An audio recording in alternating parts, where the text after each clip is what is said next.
கடவுள் மறுப்பாளர்கள் என்ன சொல்கிறாங்கன்னா, நாம் எல்லாம் மிருகங்களை போன்றவர்கள் தான், நமக்கு மூளை அறிவு மட்டும்தான் கொஞ்சம் வளர்ந்துருக்கு, மற்றபடி இந்த உலகம் தானாகவே உருவானது, உலகத்தை யாரும் படைக்கலை, அதனால் நம்மையும் யாரும் படைக்கலை, ஒரு குரங்கு, ஒரு நாய், ஒரு பூனை பிறந்து வளருவதை போல தான் நாமும் பிறந்து வளர்கிறோம்.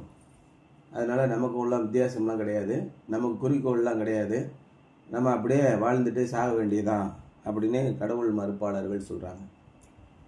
கடவுளை நம்புபவர்கள் என்ன சொல்கிறாங்கன்னா, இல்லை, இறைவன் ஒருவர் நம்மை படைத்தார், அந்த இறைவன் நம்மை எதற்காக படைத்திருக்கிறார் என்ற குறிக்கோளை நீங்கள் தெரிந்து கொள்ள வேண்டும். நாம் எங்கோ இருந்து வந்தோம், இங்கே இடைக்காலமாக நிற்போம், வாழ்வோம், பின்பு இங்கிருந்து மறுபடியும் நம்முடைய வாழ்வுக்கு போவோம் அப்படின்னு ஒரு இறை நம்பிக்கை உள்ளவர்கள் சொல்கிறார்கள். இப்படி இருக்கும்போது நீங்கள் இறை நம்பிக்கை உள்ளவர்களாக இருந்தால் உங்களுக்கு குறிக்கோள் உண்டு வாழ்க்கையில். என்ன குறிக்கோள் அப்படிங்கிறது ரொம்ப முக்கியம். அப்போ எல்லாரும் பெரும்பாலானவர்கள் என்ன சொல்கிறாங்க, மனுஷன் சாப்பிட்டு நம்ம புத்திக்கு எட்டினபடி புத்தியாக பொழைச்சிக்கோ அப்படின்னு சொல்லுவாங்க.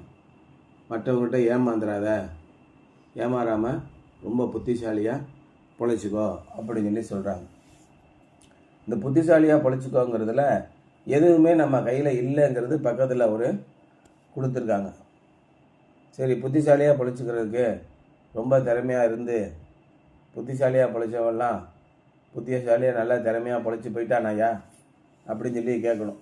இந்த காலேஜெல்லாம் நல்ல காலேஜ், நல்ல ஸ்கூலுன்னா சொல்கிறாங்கல்ல, அப்படின்னா என்னையா அப்படின்னு கேட்டோம்னா, அந்த காலேஜில் படித்தீங்கன்னா நல்ல ஸ்கோப் உண்டு அப்படின்னு சொல்லுவாங்க.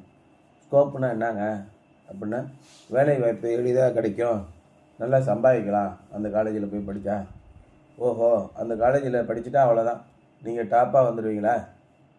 போகிற வழியை செத்து விட்டானே என்ன பண்ணுறது, ஆக்சிடெண்ட்டில் மாட்டானே என்ன பண்ணுறது, அது அவன் தலைவிதி, அதுக்கு என்ன பண்ண முடியும்? சரி, அந்த காலேஜில் படித்த எல்லா பேருமே டாப்பாக வந்துட்டாங்களா? அப்படிலாம் கிடையாது, ஒரு 10% வருவாங்க. அப்புறம் என்னையா அவன் புத்திசாலித்தனம் இருக்குது?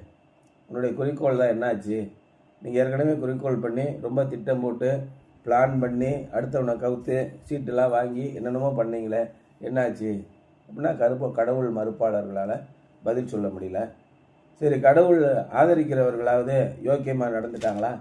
கடவுள் நம்பிக்கை உள்ளவர்கள் நேர்மையாக கடவுளுக்கு பிரித்த மாதிரி யோக்கியமாக நடந்துக்கிட்டாங்களா அப்படின்னா அவன் கடவுள் மறுப்பாளர் கேட்குறான். சரியா, நாங்கள் தான் போய் சொல்லிட்டோம், நீ ரொம்ப யோக்கியம் தானே, எங்கே உன் யோக்கியதையை காட்டு அப்படின்னா என்ன இருப்பான்?